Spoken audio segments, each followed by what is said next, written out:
అంటారు.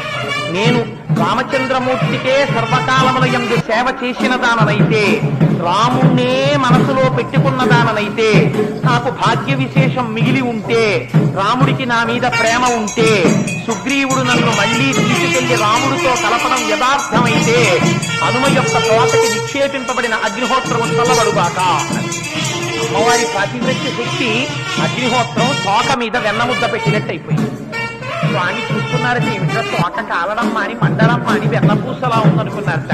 అవునులే, నేను సముద్రాన్ని దాటి వస్తుంటే మైనాకుడు ఆతిథ్యం ఇచ్చాడు, సముద్రుడు నాకు నమస్కారం చేశాడు.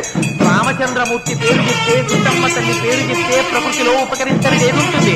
అయినా నా తండ్రి వాయుదేవుడికి అగ్నిహోత్రుడు స్నేహితుడు, అందుకని నాకు ఇలా ఉపకారం చేస్తున్నాడు అనుకున్నట్ట.